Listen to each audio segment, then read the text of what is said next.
Hello के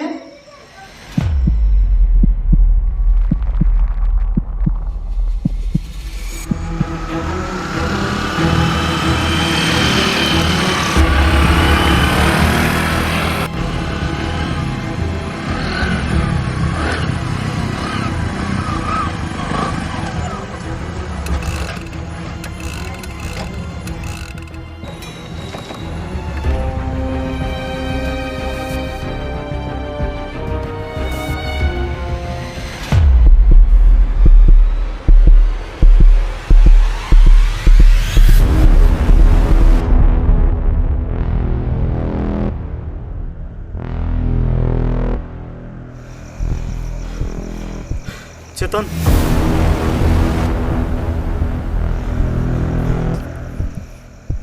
चेतन यो के भइरहेको चेतन यो खुन यो हतियार यो मान्छेहरू यिनीहरू मान्छे होइनन् राक्षस हुन् राक्षस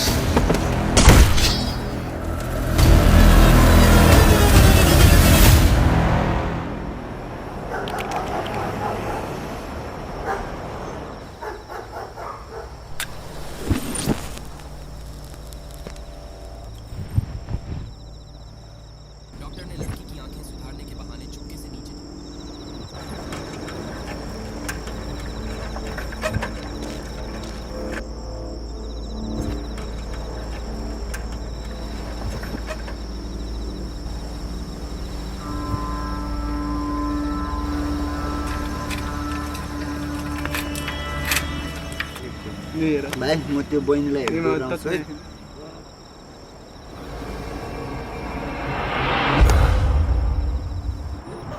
के भयो बहिनी के हेर्नु दाइ साइकलको चैन बिग्रेको छ खै म बनाइदिन्छु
कंट्रोल कंट्रोल यहाँ यूनिट 3 रिपोर्टिङ हजुर युनिट 3 भन्नुहोस् सडक किनारमा एक महिलाको डेड बडी फेला परेको छ पहिचान खुलिसकेको छ परिवारमा एकजना दाइ मात्र छन्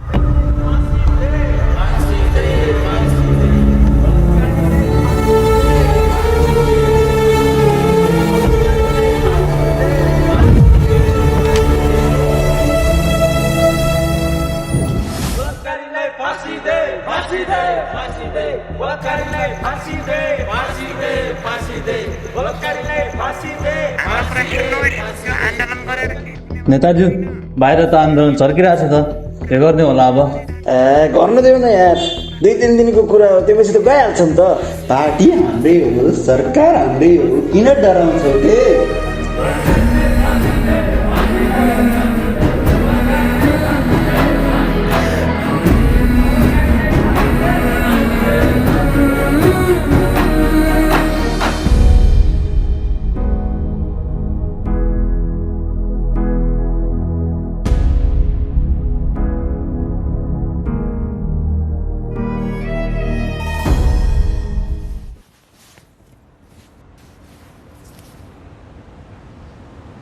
मलाई थाहा छ अस्तिको बलात्कार गर्ने तिमीहरू नै हो त्यो भिडियो म पुलिसको हातमा दियो कि मेरो एकाउन्टमा पैसा हुन्छ थाहा छ नि त्यसको सजाय के हुन्छ त्यो भन्दा त मलाई पैसा हाल्दौ अनि ढुक्क भएर तिमी दुनियाँमा आजाद गर्न सक्छौ बुझिस् नि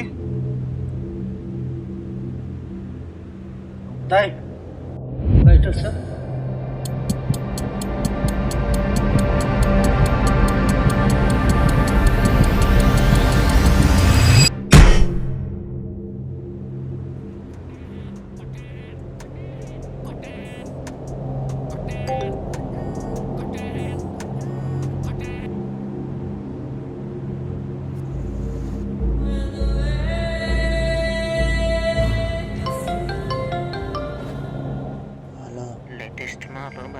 दियो भनेपछि मैले भनेको पैसा पनि लिएर आऊ, तिम्रो काम पनि हुन्छ, केडी पनि मिल्छ। माल छ भाइ यार, माल छ यार भाइ यार। उस्तो केस पेन्डिङमा छ यार, अहिले नजाऊ न। जाऊ न दाइ। हुँदैन के भाइ यार, तिमीलाई कति भन्नु यार। डेडीले पनि के भनेको छ सुनेको छैन तिमीले?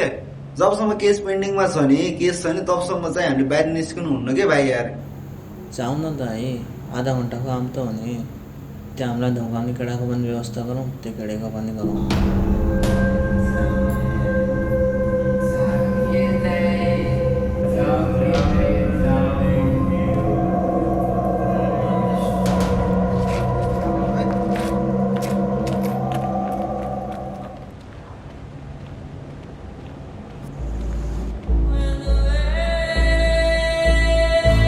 ये फोन गर्ने खै त थाहा पनि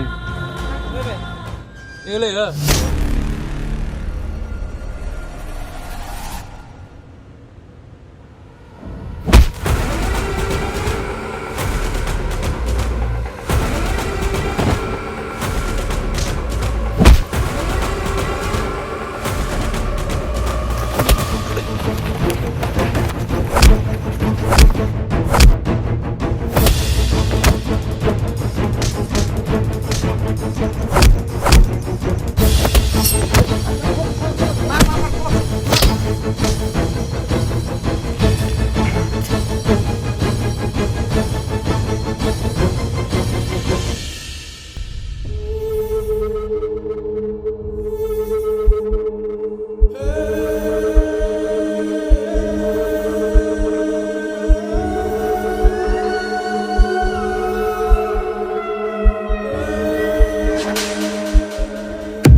म तेरो पीडा बुझ्छु यार चेतन। न्याय दिनको लागि कानुन थियो, पुलिस थियो, सरकार थियो। तैले यस्तो कदम किन उठाइस्? पुलिस, सरकार, कहाँ थियो तेरो पुलिस जब ती राक्षसहरूले मेरो बहिनीलाई पिट्दै पिट्दै बलात्कार गरे? कहाँ थियो तेरो सरकार जब दिन रात न्यायको लागि म रोडमा भेक माग्दै थिएँ? कहाँ थियो तेरो पुलिस? भन सुनिल, कहाँ थियो तेरो पुलिस?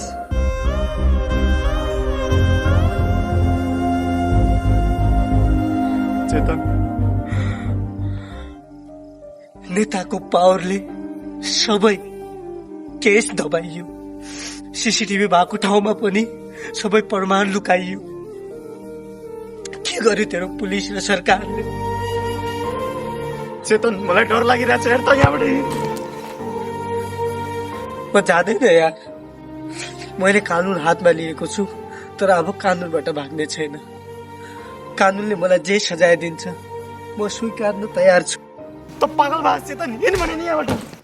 म जाँदैन भने नि।